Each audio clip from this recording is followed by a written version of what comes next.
It is Christmas Eve, after all. But if this is a dream, then whose dream is it? Sort of statuette between my fingers, and I just think about the ancientness of the land. My name is Detective Inspector Eamon Moran, and yous are all under arrest. You see the descending steps down deep into the ground of Kingsport. On suspicion of breaking and entering, out-of-season trapping and animal trafficking. And you realise that what you're looking at is an illusion.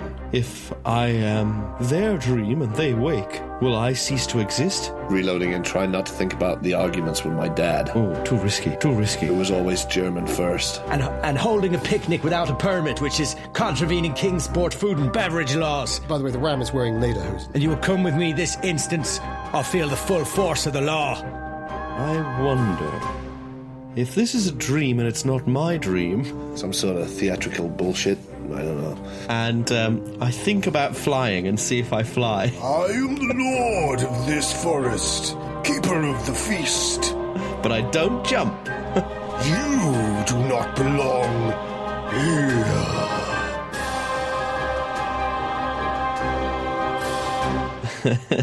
I don't know what happens. I know that they say if you dream about dying, you die in real life. But what happens if you go insane in a lucid dream?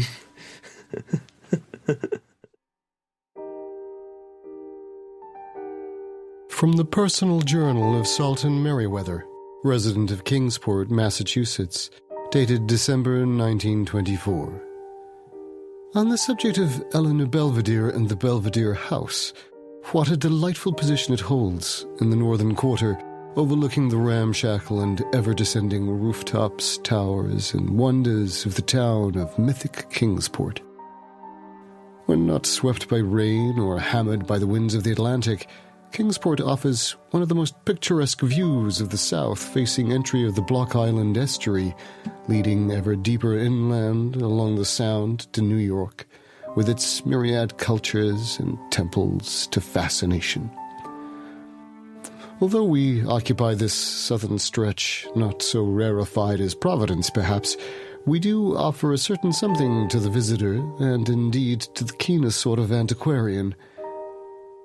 Eleanor Belvedere has a rich and long association with the fine antiquities of this town. She has herself purchased and indeed sold many items. I have been encouraged, of course, to approach her on several occasions during my time at the Miskatonic University to inquire about various heirlooms, including one at Newburyport, which has been recently donated to the museum there. It is my intention to visit and request a private study of the gold-leaf tiara of strange design which she has provided.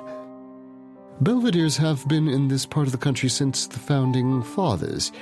I note that Taplin and Barradale record the name in their illustrious history of the ships that followed the Mayflower, but I can find no confirmation of the name on the official lists of the ships, and so I assume it is an aggrandization, and the family came across in a second or third wave of emigration. The northern branch were associated with Newburyport. The southern branch descended as far as New Orleans, and perhaps descent is the best word we can use to describe that journey. What they were up to is a mystery, but their name is associated with a strange Episcopalian sort of a Christian cult of the kind that drove so many souls to these shores. This enigmatically named the Church of the Stars Prismatic. A chapel is still recorded as being dedicated to the group, operating out of Sugar Lake, New Orleans. As for the northern group, of whom Eleanor is an able representative and a highly regarded individual in Kingsport's society, she herself claims a long lineage back to the Rockport Belvederes of the 1680s, and indeed there is mention of an Isaiah Belvedere in the village of Beverly, just outside of Salem. What mysteries she may have been provided by her ancestors may never be discovered. It is well known that she prefers the company of children, young people of great beauty, and the occasional European guest. While I count myself as still in the prime of my youth, I would hardly claim the status of a childlike innocence, but I would most willingly engage in the study of her library. I must engage Franklin Quincy by asking whether he knows anything particular regarding her collection. It has been rumored that families going away from the trials of the 1690s were given certain unmentionable books bequeathed to the families upon departure from their former Salem parishes. I feel certain that Mrs. Belvedere possesses a number of interesting volumes in her library.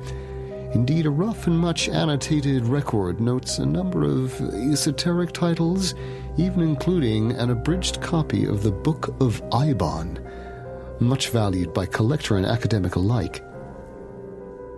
As for the more fanciful tales that she herself creates potions or charms, as delivered to me by certain individuals, scurrilous gossips, that cannot really be tolerated. But in these my private notes, I feel it is acceptable to make such observations, absurd as that sounds. And yet she does seem the type, being so gathered and covered in layers of crepe and gauze as to remind one of a Civil War widow. Indeed, she is, of course, without her husband, who passed some 20 years since, and who unusually allowed her to keep her own name throughout their union. As for the woman herself, she is described as having a wicked sense of humor and a tendency to favor animal companions, surely grist for the mill to consider that she might be more than simply an old lady, but one would hope a little less than a witch.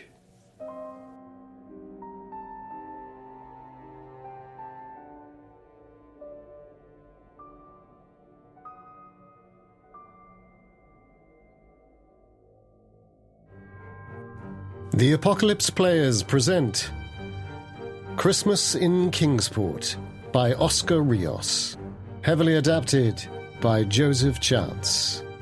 Starring Dan Wheeler as Detective Inspector Eamon Peacock Moran. I knew I should have spent some money on a new gun, but Elsa said we needed a new dresser. Dominic Allen as Detective Constable Oliver Shakespeare Baines. And I begin laughing maniacally and staring at my hands. Danan McAleer as Detective Constable Matthew Lefty Eisner. Hey, listen, I don't want to play no fucking games. So I walk over and I kick aside part of the ritual circle. And Joseph Chance as your festive keeper of the arcane lore.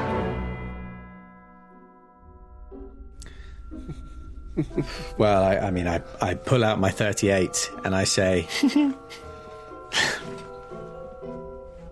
and I say, we can do this the easy way or the hard way. So, Baines, you're sinking down off the side, and what's your Cthulhu mythos again? 3. We could do this the easy way. Somebody told you a story once that they'd heard about someone in Arkham had been messing around with mathematics and imagining what if you applied certain non-Euclidean principles to the real, and how you would try and find an interface between those two things. And it's your relationship to the geography of the house makes you suddenly remember that moment, possibly in a little edge of desperation. Because as you're sort of slipping slowly, like floating down towards, not even the ground, actually, it's the roof of the porch that runs around the side of the building that you'd be floating down onto. No, it's not even that yet. You could potentially reach the balcony that is on the first floor. You realise that there's something off about the way the rooms kind of seem to be slightly switching, almost like a great hand is turning them, as if it was a model of a house being shifted, and it is discombobulating. You don't have to roll sanity for it, but now you've clocked it, you begin to become aware that there's that movement around you in this circle, but also in the increasing dark, something about your silver thread that is connecting to this house is glowing more and more, and you see something flying in the dark, and another, moving in an odd fashion, just beyond the house. This is, you're looking back behind the house, where first you looked south, now you're looking north into the darkness above the house, effectively. And you see... They're very dark. They're very dark. They're entirely black. How big are they? About... disturbingly, about 4 to 5 feet tall. And you begin... They're flying, you say? Flying, and then you hear a... And you realise that they have enormously long tails. They're flapping and swishing. And then you hear more below you. I'm going to make an experimental attempt at fireballing them. Could you give me a power check?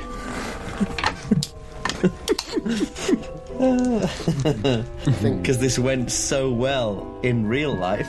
I think you've got to try that, right? Got to try. That's a fail on my power. It's 70 over 60. But I don't have loads of luck left. I've got 39 luck. Push the roll. Yeah, I'm thinking that's what I'm thinking I might have to do. Luck. Push. I don't know which one he should do. I want to see it succeed, so I wanted to spend the luck. That was quite good. I want to see him fail miserably. So. My power's 60, so I've got better than 50-50 odds. Yes. You could almost call it 60-40 odds. Feels that way, doesn't it? Feels like it. Well, on paper it seems that way. When I'm rolling the dice, as I watch the dice rattle down my dice tower, I think there's no chance. Because you don't know the mechanics, and like in some books and some games, you would know the mechanics. You're like, oh well, I don't want to push that. I mean, in that sense, we're sort of applying that. It's like it doesn't. This affects how well you get to attempt your lucid dreaming. You lose your bonus die if you fail your power. You'll gain bonus die. So like it's something's going to happen either way. I'm not going to abandon you to. Well, in that case, I won't do anything. I'll accept that it's failed. Yeah, okay. Yeah. This is a tenuous idea, and I'm perhaps... Well, it hasn't failed. It hasn't failed. Well, no, but perhaps my lack of... my uncertainty gives me a lack of confidence in the execution, and I sort of... I'm a bit too tentative, perhaps. So you're not even going to try your lucid dreaming? No, I'm going to try it. Yeah, okay. But maybe that explains why I don't get this bonus die. Yeah. It certainly does. I'm self-doubting even as I do it. I've only barely just managed to get off the ground, and I'm not great at flying yet, so... Here we go. Kaplow! It's close enough for me to do it, I think. It's 27 over 19. Yes. Absolutely. Yeah. It's I'd fireball something. It's so exciting. I'm going to spend the luck. Shoot him! How big a fireball are you going to go for? Well, as big as I can go. A regular success fireball. A regular success fireball. A narrow regular success fireball. In his imagination... What's 27 minus 19? 8. That's 8. Okay. 8 points of luck have been spent.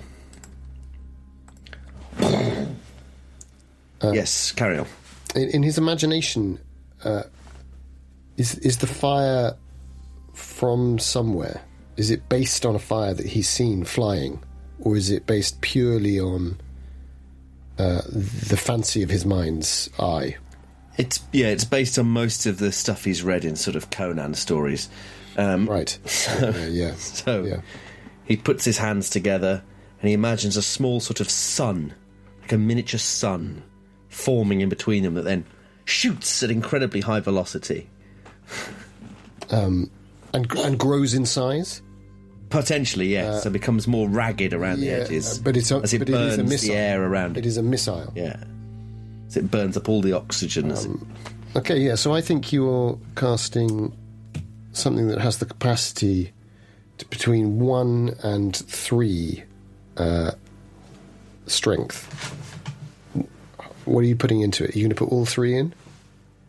Or you just... Yeah, because you feel like you have a degree of control over him. Okay, so that'll be 3 of your magic points, please. Fantastic. Oh, wow. Merry Christmas. Yeah, right. Wow. It's a little naughty. Ho, ho, fucking ho. It's Like some sort of magical... I've dialed this adventure down massively. Missile. I mean, What? what Rios writes is very... Well, I mean, it is... Yeah, this is still from his world, so... But just different. Okay, so it's a 3-point magic missile. Fireball. Great. Bang! And you're firing it basically at the heart of these 3 things approaching from above. Yeah. And they are the closest, so... Great. So it leaves this trail behind, and it's smoking and sizzling and burning, and you can still see this sun glowing intensely, and it flies up towards them, and you see 2 of them manage to react and kind of break off the formation, but the other one kind of freezes long enough for you to actually see its face, or I should say its facelessness for the first time. You see a black, If only they almost sort of pearlescent surface. Yeah. And curving horns. Yeah. And this tail and these long bat-like wings, and it hovers there a second too long as it looks at you, and you think you hear a kind of no, less like a goat, more like a demon, but possibly somewhere between those two. You do think about the bipedal nature of the thing that you saw, or that you didn't see. Constantine had a chauffeur back in the reel. But at that point, this thing hits it, and you hear this awful scream, and it starts to sink down, plummeting down like a comet into the snow below. And I begin laughing maniacally. Yeah, quite right. Staring at my hands. Quite right too. Great. Gain 1 lucid dreaming. Fantastic. Roll sanity.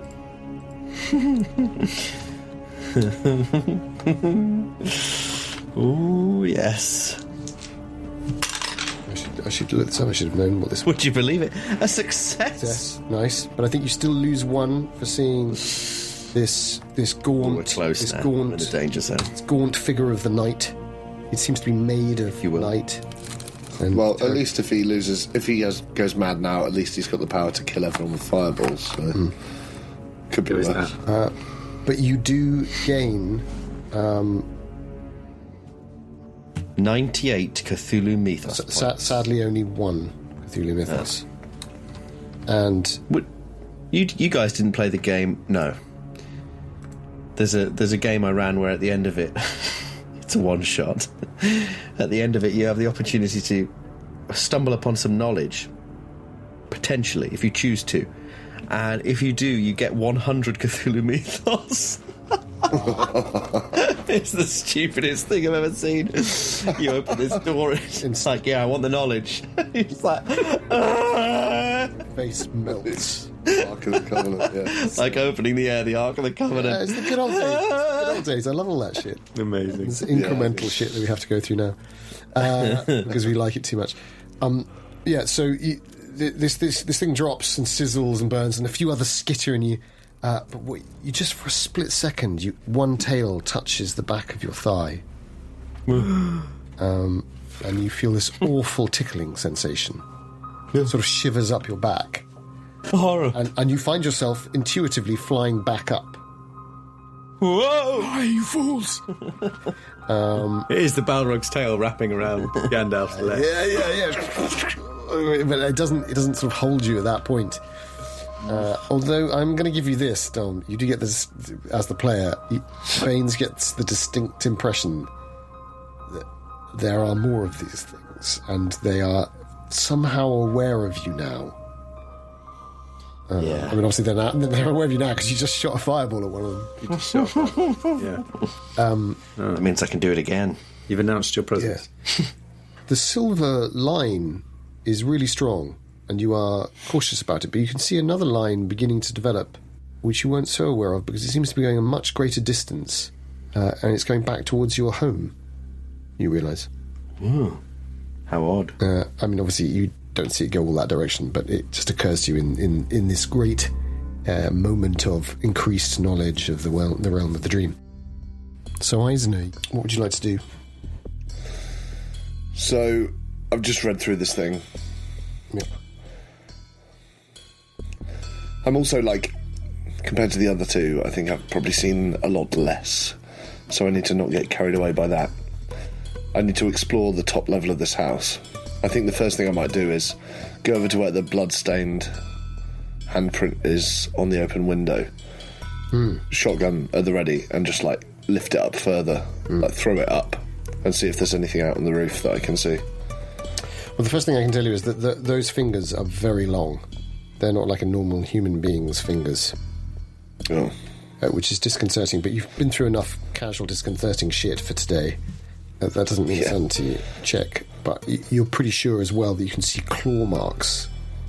Quite deep claw marks. My brain skips back to my initial cougar theory, but then I think it's holding less and less. A, cougars don't open windows. B, I've just seen a fucking rat wearing trousers fly through a jelly door. So, yeah. I still think with the shotgun in one hand, sort of hooked under my shoulder. Yeah, I throw up the window. Nice, and a cool breeze comes in. Little spin drift of snow. The sun is down. In that moment, almost perfectly, the last of the sun's rays drops, and you get that kind of beautiful peach red, blue to the west, but then the dark is approaching. You can see that light. You can see the moonlight now on the water, and it's in exactly that spot where the golden jetty was. Yeah. And could you give me a spot hidden? I think... Yeah. There's something that immediately makes me think of as well. But, that's a 73, so I think that's a fail. That's a fail, isn't it? Yep. Spot hidden 55, yeah. It's too much to spend the luck on, I think. It's a beautiful view. And there's something about that spot where the jetty was, both in your dream and now in reality, the light on it. Yeah. But yes... You can see a couple of footprints in the snow. I think in that moment I do think back to if there's a moment where I just look at the golden sea, I think back to Wataxa what she was saying to me in my dream, the last dream I had a couple of nights ago, which have been getting more and more vivid. You know, I've seen this other Kingsport and this... You know, the idea of being able to walk freely if masked, and I don't know, there's all these things. She said to me that a dream was coming. It was going to change things on land, and I always found it unsettling in the dream, but I think I never questioned her in life.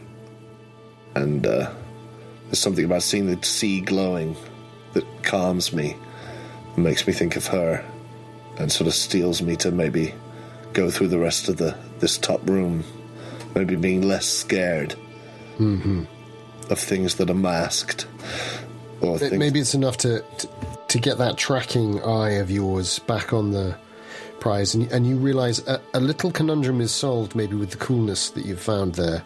I mean, coolness is the wrong word, but the contained serenity capacity, the serenity you've found. An element of serenity. There's a group of tracks that lead down, which are slightly older, and then a group of tracks that lead up, which are fresher, but then you can see below onto the balcony, and by leaning all the way out carefully, you can see the balcony has similar tracks, and the porch has a sequence of tracks on it, backwards and forwards, where this thing, let's call it, has been going up and down. Something's running up and down the side through this window. Yeah. In which case, I slam the window closed, and I want to see if I can secure it. Well, you can lock it. Yeah, you can lock it. It was unlocked. Yeah, I lock it. Yeah. You could jam the. What's your mechanical repair like? Oh, let's have a look. I think it might be better than usual. Mechanical repair 35. I can give it a go. Do you want me to roll it? Yeah, I'm going to give you the idea for free because it's like pressed for time, and you said you want to secure it. Okay. I mean, locking is one thing, but you could jam the lock. So it has to basically smash the window, which at least means you'd hear something going. Yeah, exactly. That's kind of what I wanted to do. So obviously, it would mean possibly you would have to smash the window if you needed to get out this way. But oh yeah. I'm a police officer. I'm allowed to do that. And there are other So smaller it's windows. fine. There are other Yeah, smaller yeah. windows, to be fair. Yeah. But this one So seems to be a favourite. Yeah.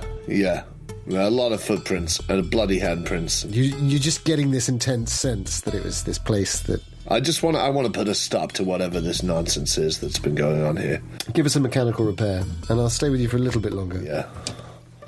Let's go. So, 17 on a 35. Nice. So that's just a hard success. You jam a convenient letter opener in, Yeah. and ruining the lock and the latch, but holding the thing there so that you can't just flick it. And to get so you fiddle away. I'm at big that. on my locks. I know it's made it pretty much impossible now. You think you hear a dull sense of shouting downstairs? Baines is totally out. He's still in the recovery position, right? Oh yeah. Yeah. You think you hear some shouting for a moment downstairs? Maybe that could be Moran's voice. Moran.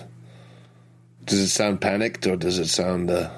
It sounds authoritative, but it's hard to say. So it's like, Yeah. I've got no idea where I am, what's going on, but might he have heard my whistle, or is that unlikely? I was sort of imagining. Is that a listen roll?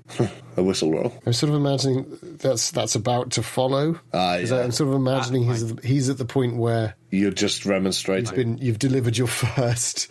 Yeah. No, I was fully prepared for you to say, no, he doesn't hear the whistle because I think you're not in the same place. I think there's more sort of you get this weird sensation it's a long way off. It seems much further than just 2 floors down. Yeah. But but Moran's kind of an odd character. He could be yelling into the fireplace again like he did on that policeman's ball. Very true. It wasn't much of a ball. It was basically a lot of cops standing around in a room getting drunk. Yeah, I respect the guy, and I fear him in a sense, but in a respectful way. But I know he likes his he loves the whiskey. He drinks that shit like water. So, either way, I think this top room, I've got a sense of how big it is. It ain't big. The only thing you haven't checked is the other door. Well, you haven't actually tried the door. Well, I'm not trying the fucking door that You're the not mouse touching the weird door. Do you want to try the other door? Yeah. That door opens. Oh, yeah.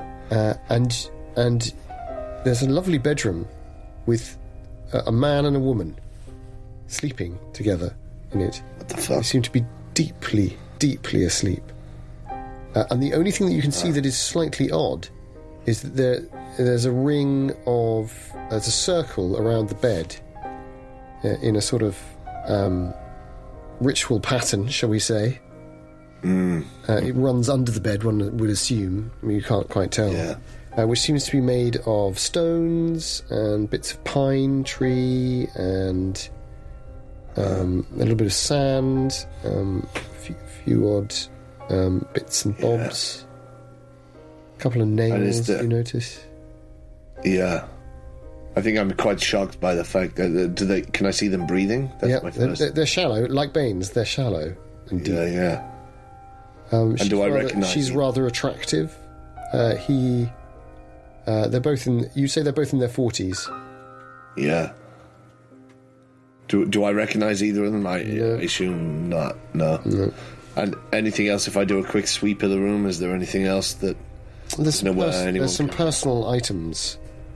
And I think you quickly come up with the personal effects of your first 2 names in the journal. This is Catherine and Nathaniel Lear. Kitty. Yeah, they are husband and wife, and you can see a wedding ring on the woman's finger. Good. Nathaniel is blonde. Yeah. And Kitty is dark-haired. I start thinking about that letter. Jesus, it's them. Well, that means their kids must be here somewhere, right? You say out loud. Yeah. And at that point you hear, "Oh yes, of course they are. They're in the room behind you."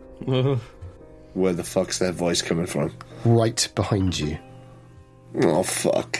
So, Moran, Yes. Are you alive? Do you wish to stay? Or, and he brings the sword out. must I take your head for the festival?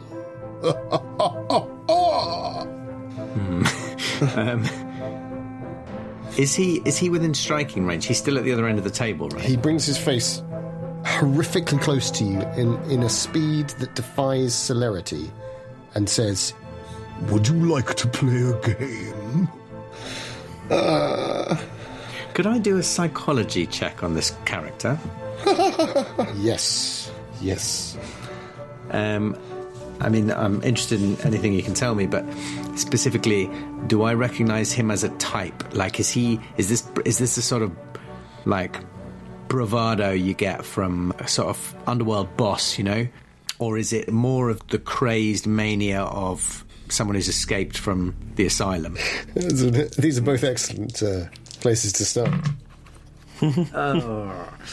Both. I've failed that by 12, but my luck, I've got so much luck and I haven't spent any yet. I'm just going to spend some luck. Yeah. I'm going to spend 12 points of luck to That's pass. what we like.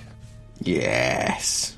You've sort of started on those two, and this sometimes happens to you these days. It's like, it's not that your instinct's off, it's that you have to work so damn hard to remember all of it, all of the people. It's been going on so long now. It's ever since the kids. Like before that, your instincts were often, if it wasn't the first idea, it was nearly always the second. And that meant you could swing the club much faster, much sooner with greater confidence. Yep. And you could clear rooms much more confidently and sleep better at night. And now you have to do all of this stuff where you're making sure that your wife's looking after them okay, which means that you have to look after your wife okay, which means you have to pamper her more than you really want to. And it's so exhausting. It's just a mental load. Mental load. And then sometimes she has the temerity to suggest that she thinks of everything. And she does all of the food and all of the cleaning and all of the... I mean, it's not like she makes any money, is it? It's like, you're the one out there, man. You're the one making the fucking money. And all of that runs through your head. And you're slightly aware that also you don't have the full picture there either. And you're thinking, but they're all just my first instinct about that. And I'm beginning to realise, maybe actually she's making a really good point. And you don't do anything to do with that. And that, you've seen her hands lately. And they're raw. Even though you've got a maid, thanks to your money. That's right. Her hands are raw. She's working all of the time. And it didn't used to be like that. They're a handful, though. The kids are a handful. And then it comes to you. There was that time that you went down to the dancing bar. And there were some actors coming through town. They were actually on their way back up to Boston to take the boat back to England. They were a touring group. And there was a big old British actor among... And that's when you realise this guy reminds you of him. He reminds you of... a sort of... Byron Bassett. Yeah. Was that his name? Hello! Was that his name? Yeah. And it's sort of this... Byron Bassett. This big show. And that guy was... I mean, he just sat at the bar and just kept drinking, telling stories, and it was all a big show. But underneath it, you kind of realise that he really believed in his persona, that guy, to the extent where he wasn't. I mean, he was just living that character. My favourite thing about my wife is she never cleans her snatch. That was one of his stories, wasn't it? Definitely was. Yeah, I remember it. Anyway, his face is right next to you, and you see the sword arm sort of sweeping back along the line of the floor. Okay, right. And it looks, in that moment, he looks like he really knows what he's doing. In God, my wife. And I tell you what, because of that success and the luck spent and the insight, as you go, that guy was kind of crazy. Mm-hmm. The guy you met in the bar. And this guy, I'm getting that. And by kind of crazy, you mean just the right side of totally committed to an act that may not be understandable, and he could just try and chop your head off because he thinks that's the game. Hey, what I'd like to do is, I'm not quite sure what this would be. You know, if you in a combat situation, you can take a turn to aim a gun. Can I do a similar sort of thing, like but in hand to hand, or like for a maneuver? Can I prep myself for a dodge? Is there if there isn't a mechanic to do that, then I'll think of something else. But Squat. I feel like you're in that moment where you've got the you've got the drop, so you could try and swing the shillelagh and run. I'd give you that, but if you're going to literally see if you can dodge this guy swinging a blade, which is what you think he's about to do. Okay. Yeah. I'll give you a bonus die for your dodge. I mean, I hear you telling me that that's a bad idea, but I mean, I've just checked my dodge. It's not great. Yeah. I mean, if your dodge isn't 50%, I probably wouldn't. Yeah. Fucking hell. Can I roll my Dreamlands? Yes, you can.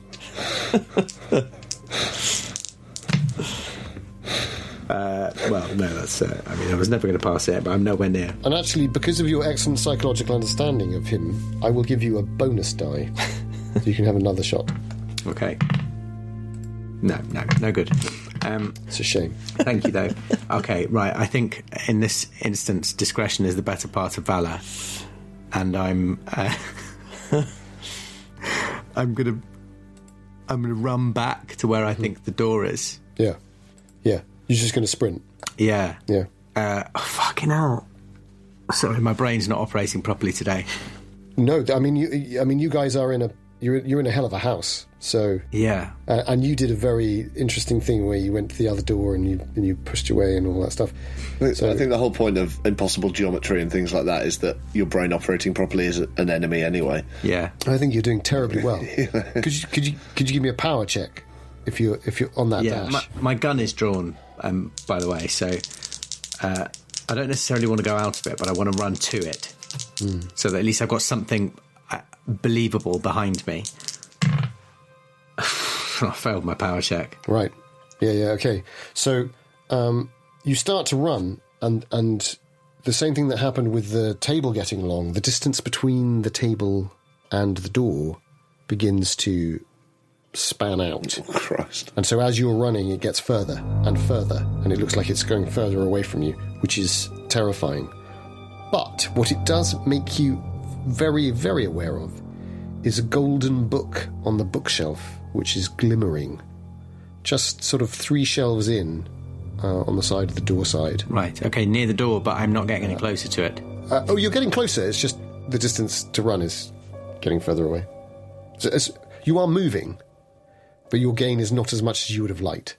I mean, normally you would have been there by now, but instead You're halfway through the distance. But am I getting further away from the table at the same time? Oh, yeah. Yeah, you are. Yeah. That's the main thing. But you hear this, He's running from me! And the sound of a great blade being thrown through the air. Oh, shit. Well, now I'd like to dodge. Yeah. Were you going to go left or right? Go towards the golden book, surely. Left is towards the golden book. Right is towards the cowering figure of the ram, who's sort of on the floor, smearing blood off his nose. I go towards the ram. Yeah? Yeah. I'd like to dive towards the ram so I can see if I can grab the ram and use it as a human shield. As a sheep shield. But I mean, I know I'm not going to get there before the sword hits me. But mainly I want to make a very big evasive manoeuvre, assuming that this guy is good at his aim. Yeah. I want to go off the course of where I'm currently running. Yeah. Diving to the floor. Lovely. I like it. And my dodge. Oh. You can spend luck. It's a huge amount of luck, but I don't want to get... How badly have you failed? Well, it's just a regular fail, but I would have to spend... It's not like, you've not rolled like a 90. No. Yeah. He won't just nip you anyway. You were running before he swapped. He's missed anyway, so... Okay, well then I won't spend any luck. Your athletic attempt does turn into rather more of an ugly forward roll with a bag bump on your head. And I'm not going to say you lose a hit point, but you do lose a bit of confidence, and some of that confidence you had is wiped out. But you're sort of next to the ram, who he's scrabbling away from you in horror, with his lederhosen, giving him no purchase.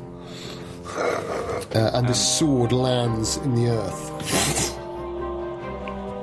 And you hear of the keeper of the feast running behind you. Am I close enough to the ram to grab it and pull it in front of me, like as a sort of hostage situation? Yeah, you are. That's what I would like to do. Yeah, and you're reminded of that time down the alleyway that you saw Blakowski try and take out that guy who was holding the old fella hostage. Blakowski retired shortly after this, and Blakowski said, "Let the old fella go. Let the old fella go, or I'll shoot." And the Juve punk said, "No way, you're not going to shoot, pal." And he shot, and Blakowski killed both men. And you're distinctly reminded of that moment. That is very Bukowski. But you've got him, and you get the shillelagh up, and you can see this massive figure charging towards you. Oh, I think the shillelagh's gone. I think it's the 38 that I've held on. It's on your wrist anyway, right? Fine. So you just drop it, and you've still got it if you need it. So you just pull it up. You're used to that manoeuvre. You can swing it around a fair bit. You're quite skilled in that. Great. Okay, so you're in that zone. Baines, flying up as you are, you see the little creature. When I say little, I mean it's nearly 2 foot long. It's decent length, and this kind of weird sort of circular or oval white face with black detail eyes, and it's just kind of a face with kind of drawn in teeth, and it looks at you and it goes and then it drops down quite. I say drops, it sort of slides down, and you get the distinct sense that it's going back through into the reel.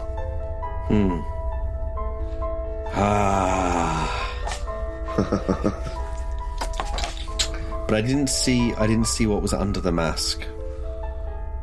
No, you didn't. Perhaps thankfully. I want to see if I'm going to use some cartoon logic here. I want to see. This is like that role-playing game Toon. You ever played Toon? Yeah. I never have. No. Sounds tense. I think we should give it a go. I've been trying to think about what maybe you could do a dark tune, which is partly where I got some of this thing. By the way, I made a mistake. I should have also given you +1 power as well for your successful spell casting. Fantastic. Well, what I do is I whip my belt off and imagine it turning into a lasso, and I try and catch the thing before it can get away. Oh, yeah. No, brilliant. Ideally around the neck. Yeah. Or the leg. I'll take whatever I can get. Give me your power check. This is mental. Get out of here, lads. It's mental. I know, I want to. And yet I Go to sleep. Oh, yeah, this is good. That is an extreme success on my power roll. Okay. Let's have a lucid dreaming check at double your lucid dreaming with a bonus die. Ooh. Wow. Merry Christmas. Okay, well, the first roll was best, so that was a 30. My lucid dreaming is 20, so that would be 30 on a 40. Nice.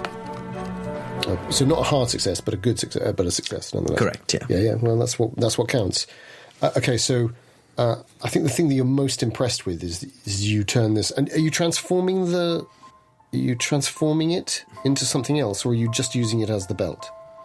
Well, I'm assuming that it's quite a distance it's got to cover, Yeah. so I'm imagining it's sort of stretching out. So lasso, you use the term lasso, so I think it becomes this sort of beautifully crafted leather lasso as it sort of extends out of your hand. It even has a sort of, of course, it has a little silver cap on the top, which has your initials on at the bottom, matching the ones on your satchel. Of course. And you flick it, to your astonishment, through the wall of the house, and you feel it grab, and you hear this, and then this, and the thing kind of just gets...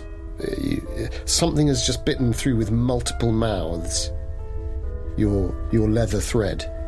And as you pull it out, you see this ichor dripping off the end of the lasso.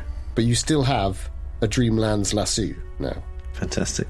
With my initials, which are Oliver Randolph Baines. Orb. And I realise in that moment, this new reality that I inhabit requires a new persona. And so I say to myself, I shall call myself Orb. And then it happens. Orb Weaver. You just describe how your appearance changes. Oh gosh. Well, first of all, I say I am Orb, Scourge of the Night Gaunts, and he just came up with that from nowhere. Scourge of the Night Gaunts and Rodeo of the Mouse Men.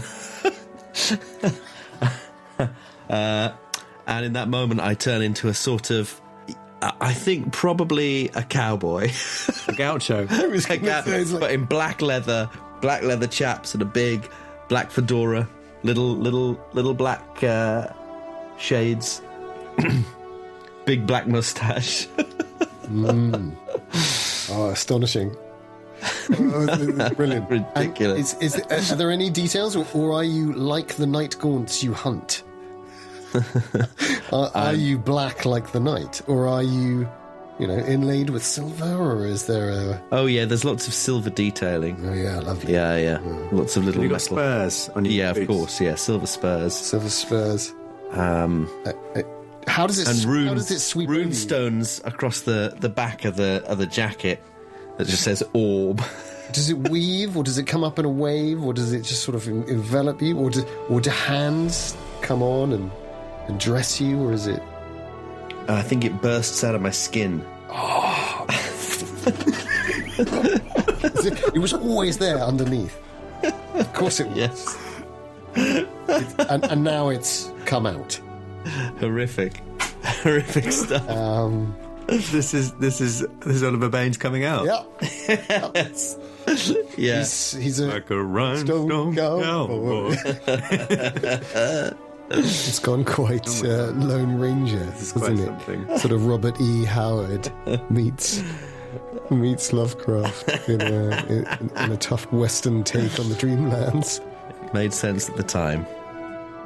It makes a lot of sense to me. Yeah, I think in his imagination he's sort of alluding to his great-grandfather, an officer during the Civil War, but it's come out cowboy by accident, a sort of manifestation of his true subconscious desires. And with that, this silver thread towards your home and the one to the room below you and to the back strengthen, and then others begin to sort of jet out of you until you are a prism of white silver light. Amazing. Coming out in all sorts of directions, reaching, and then anything that's going to the hill suddenly starts to turn green and corrode and starts to just crawl back towards you. And they all start to die away, and a massive part of that sort of prism dies in a green, cold gulf, and a stench of death and crawling horror comes across you from the church. Oh. And then you see them, the worms. And in your dream from before, they were just like earthworms crawling in the distance, but impossible for their size, the size of cars. But now you realise they have faces. They have names. And they are coiling in and around the catacombs of the church, digging, defending, searching, guarding. And you see the spiralling figures, more and more of them now, with their flaming torches, coming up and walking towards a tomb, a mausoleum. And the door is open, and they go, impossibly, they're all going into this mausoleum, one by one. you get the impression that if you were to stay there, you would just watch hundreds going into this tiny mausoleum, and then it dawns on you. But of course it is not a mausoleum, it is an entrance to a deep well in the ground.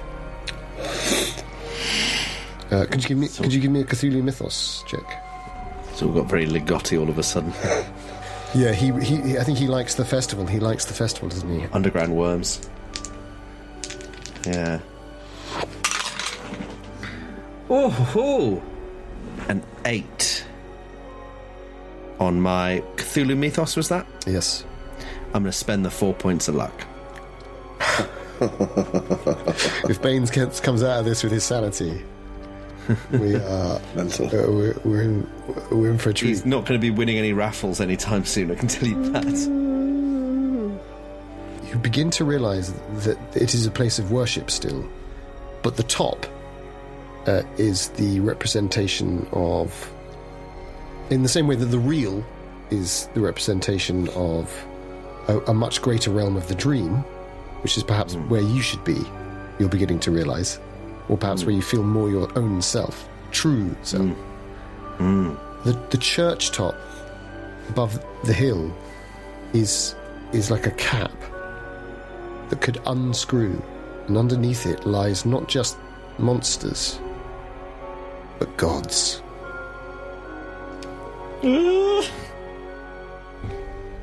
And the green flame is no accident.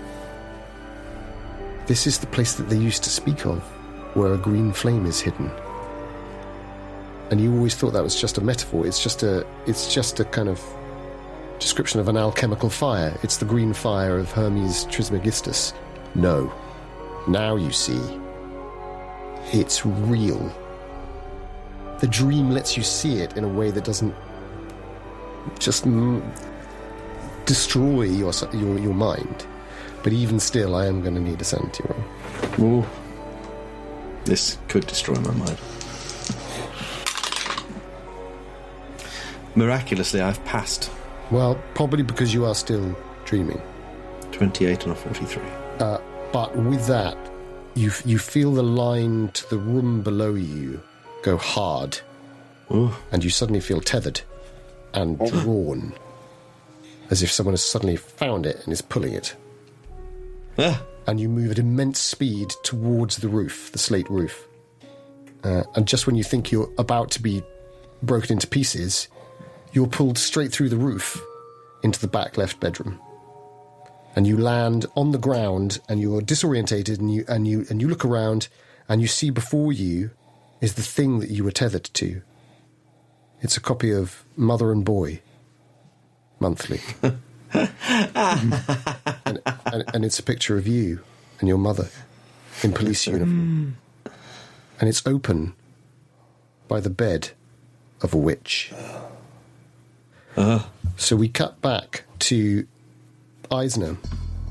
You're looking at these two adults, and you hear this laugh. Woohoo! Right behind me, right? Yeah. And he said, of course there's children here. They're in the room behind you? Yeah. Was that what the thing said? Yeah. I want to wheel round. Yeah. With my gun raised. And it's there, and he goes, "Oh, we got off to the wrong foot. On the wrong foot. To the wrong note, maybe. Where are the kids? They're safe, sleeping." You fucking pervert rat. Where are they? No.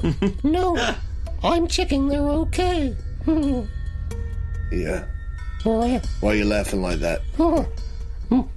Because, well, a guy's got to eat. You know? Eat what? Eat kids? No. The dreams. I just lick them as they go through. But I want to help too.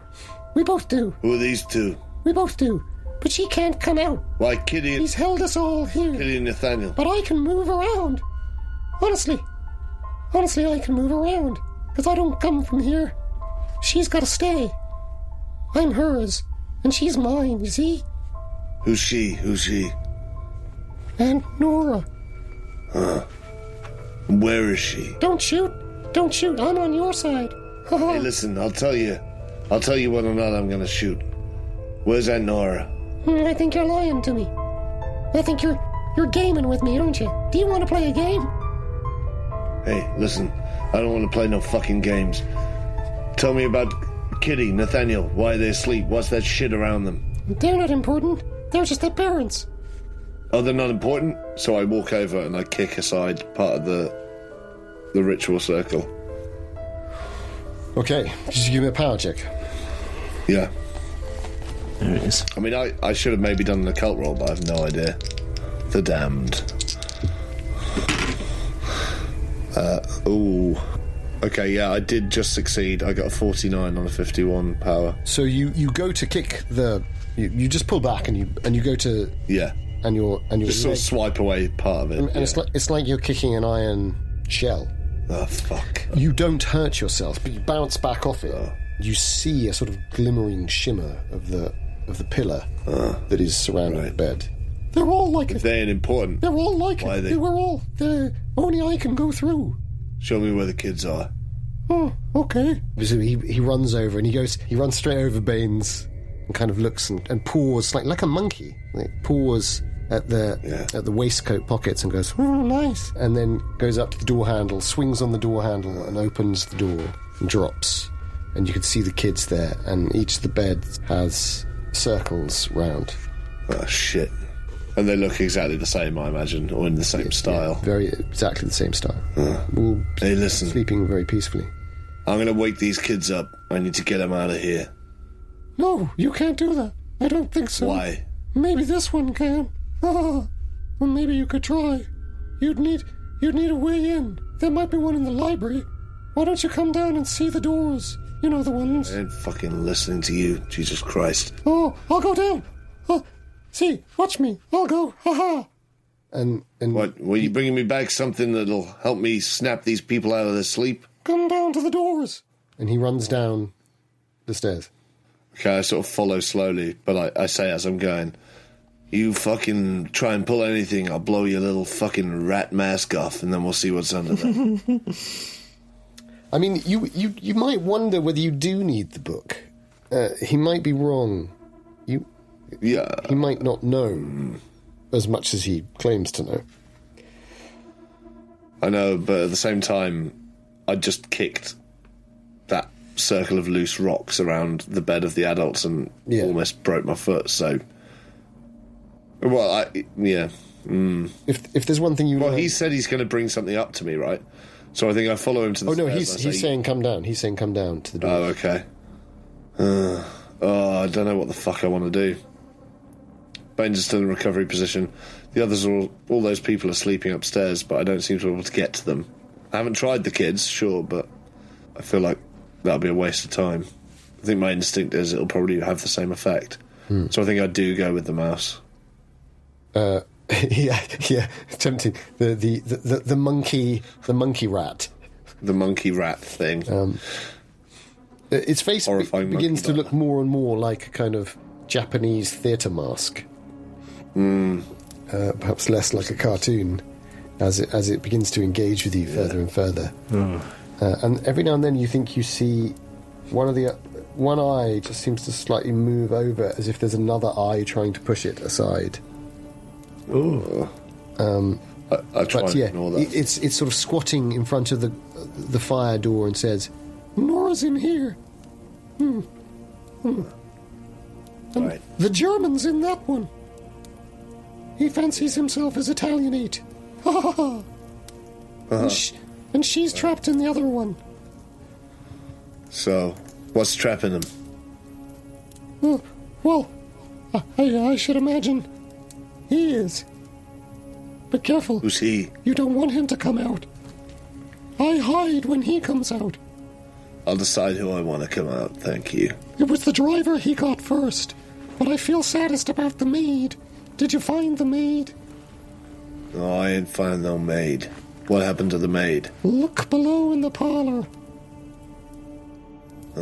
Or if Isn't not, that what was a few days from hence, over? you'll nose her as you go down the stairs. Ha ha! Yeah, well, I'll have a look in there in a moment. So, you're saying, well, what's his name? Fucking Gunther's in there? And Nora's in there? The German is in that one, yes. And here is the beautiful one. They call her Melba. Right. How do I get through this without getting hurt? She is like a bird of paradise. Ah. But they don't call her that over on the other side. I suddenly have a moment of, realisation, and I just shout down the stairs. I just shout down and says, Moran! Eamon! You there? So, Moran, you hear this yell. Moran, Eamon, are you there? Coming through like it's coming through from, I don't know, a speeding trolley away from you. But you've got this ram and the gun pointed at it, and this guy's just coming, and he slows a little, and then he goes for the sword, and he pulls the sword out and says, Ho ho! Hostage! Unexpected move, my friend. A touch of the gamesman after all. Well, I fire off 3 shots. at the ram or at him? At him. Okay. Yeah. Give us a. I thought, how vindictive of you. Fucking blows his brains. You lost your mind. I feel like I can't help myself but think. Don't know why I'm thinking of this. That I have this image in my head of a man dressed all in black with like a Stetson hat. But my words come into my head, and I think to myself, do cowboys dream of arresting sheep? Always the same with me. Hallucinatory. Oh shit!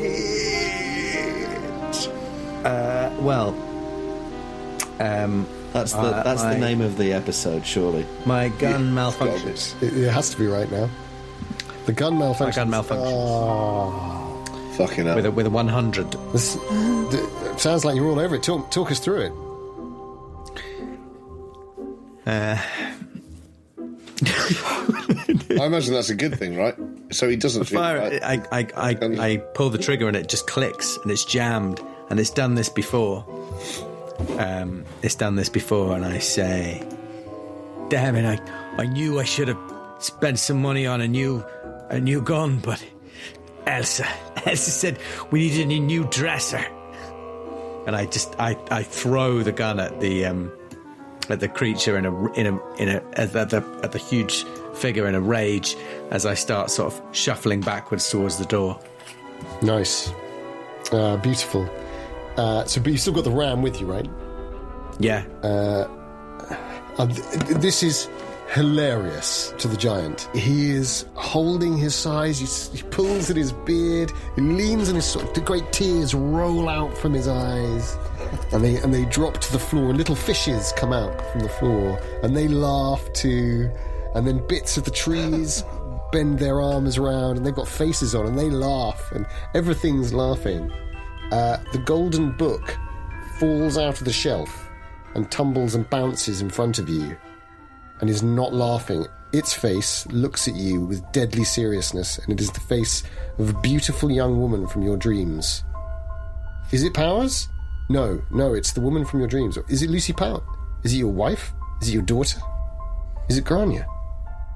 I think it may be my mother. It's your mother. Marie. Poor Marie. And I've been edging that way towards the door, but fortuitously I've thrown the gun and I've got a free hand, and I just reached down and touched the book, just touched the face. Yeah. It's a book. The face goes. It disappears. It's a golden, beautifully bound golden book. My one question is, what are you doing with the ram? Are you keeping him all the time? Currently, yeah. I still... So you've got the book in your hand. It's beautifully bound, quite slim. Now, I mean, I don't know whether I'm still whether he's still closing down on me, the massive giant. Well, actually, yes. I think at that point he abruptly stops laughing and says, "Time to take your head!" and pulls up his sword. He's left-handed, and he pulls the sword up and he starts running towards you. And he reminds you, Dan, of David Acton. at that point. He's suddenly incredibly athletic for a man of his age and build. And there is going to be no stopping him. Am I close enough to the door? And is the door still open from where I sort of barged it open? You smashed the door off its hinges. Of course I did. Well, I would like to try and back out the door. With the ram? If I can, still holding the ram and the book. Yeah, you do it. Great, okay. Could you give me a dexterity check? Oh, not great. That's an extreme success on my dex. Awesome. For a minute I thought it was another 100, but it's a 0.9. You keep hold of both of them, and you work your way back like a defender in the Cork Kalani Shillelagh final. Hurling Championship. Oh, yeah. Not Shillelagh, sorry. Yeah. And the footwork is divine. Kalani, you're having a laugh. You're having a laugh, mate. It's easy. Cork would win that, wouldn't they? You pull this guy through back into the hallway, and as you do so, he begins to fall to pieces. And you hear this... and then he's just dead and gone. He just crumbles to dust and filth. The ram? Ram, yeah. And you see the room begins to turn into a library. A cold, empty library. Wow. And the moment you cross the threshold back. And the thing that's crumbled into dust and filth. And filth. Was it a ram until it was dust and filth, yes. or did it transform into anything else? No, it just was a ram before that. It was a ram, and now it's a pile of offal and dust and filth. Oh, but some offal, so it clearly was once a living thing. It's not like it appears to have been. Yeah, wasn't a figment. No. Oh, that's so much worse. Give me a sanity check. Yeah, I think so. Because I think you're questioning what the reality is. Oh dear, well that's a fail. It's only 2. It's getting pretty close though, to be honest. And I think you gain 1 Dreamlands knowledge. Dreamlands.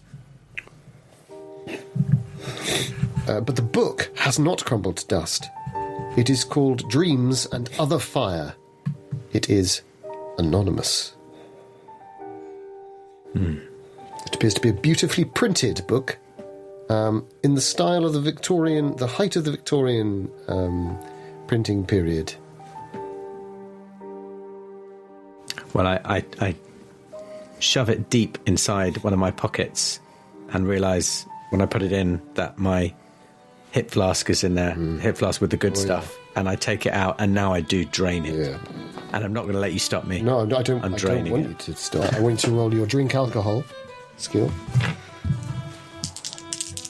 The grand finale to come. Yeah, that's a regular success. Awesome. Okay, so for the next number of rounds that I have rolled in the background, you will gain plus 10 Constitution. Okay. You can forget about any hit points you've lost. I don't think you technically. Right. No, I had lost 2, so I get them back to her temporarily. You don't get them back. You just forget about them. So you now have whatever you had before. In your mind. And you gain you gain Forceful Mind. So if you do anything to do with the Dreamlands, you will gain a bonus die. Should it involve a check regarding power and... Excellent. Yeah. So, Baines, this is a very strange room to be in, and there's a whole thing that you're going to have to try and take on board, looking at the woman herself. But your eye is immediately caught by a shimmering note, a page torn out of what looks like maybe a private journal, written in a very fine hand, elegant hand, well educated, and you pick it up. I think this is right next to the magazine. Was a ripped out. Yes. Do you want me to read it out? If you would be so kind. Thank you. Ah, here it is. Then, that deadly yet magnificent briar blade safely returned to the room atop the tallest tower. I proceeded to return here via the gate of fire, tickling at my toes and ankles like kisses. It is just such wonders as these, held in a terrible balance, that I am sure the children would so much adore. In writing this, I realize all the more the greater truth of my longing for the children, that they might share the dreaming. I love those little beasts so much. I'm quite sure I might not love anything so much as them in my whole life. Not music, not champagne, not even my dearest friends, no matter their charm or wit, or even their gift in the dreaming art. Those young seekers are more to me even than those I walk with in my dreams, I am sure of it. I think more and more that the children are ready, that the white ships will be the time. Must remember to pick up plum pudding, parenthesis, yum, colon, and then underscored, 4 p.m. at Goddard's. December 23rd. Received the strangest letter, quite fevered, from Von K. If I didn't know better, I'd think he'd gone soft on me. Really the most ardent outpourings of affection in my general direction. I can't fault her regarding his opinion except in one degree. It's all nonsense as to my good nature. I would have thought he knew. I am as terrible as the next modern girl. But I wonder if it might be wise to make my position clear. Some of what he says, well, it's more than suggestive. But maybe I'm losing something in that old-fashioned English of his. He speaks so well, I forget it's not his first language. Spoke to Aunt Eleonora about Gunter, and she did that smile of hers that makes one feel like one has arrived at a fancy dress party, only to realize one is supposed to be dressed for dinner. She patted me on the hand and said, in that high-minded way she has, best put him out of his misery. The cheek of the old goose, as if I was doing anything. But now I am worried. What if I have misread his kindness to me? He really is like a father in my eyes, and could never be anything more. Oh, damn this silly body with its silly silken ways. Maybe I did dance a little by the fire, but I meant nothing by it, I'm sure. Oh, this eye, this damned eye. If I were there in Mitsividor, if I was there in Mitsividor, I would be the White Maiden, and all of this would be easy. I could crush such nonsense with a word. Maybe Gunter is right on that one point. Sometimes it is as if the dreaming Kingsport is the better place, despite the green flame that grows stronger, despite the crawling things one can see just beyond the... and then an M-dash and nothing more. What could it all mean? So this, like the other journal page, is ripped rudely and appears to have also been discarded. Crucially, both of these items are outside of the circle that surrounds Aunt Eleonora's bed. Aunt Eleonora is floating 6 foot above her bed, however, in a pose that can only be described as a body racked by pain and multiple breaks. She is an enormous woman. She's floating in a sort of semi-upright position. Her wrist is sort of snapped at that angle. Her arm is snapped at this angle. Her neck is broken. Her eyes are open and you can see one is flickering. And then as you're there, this wrist snaps again.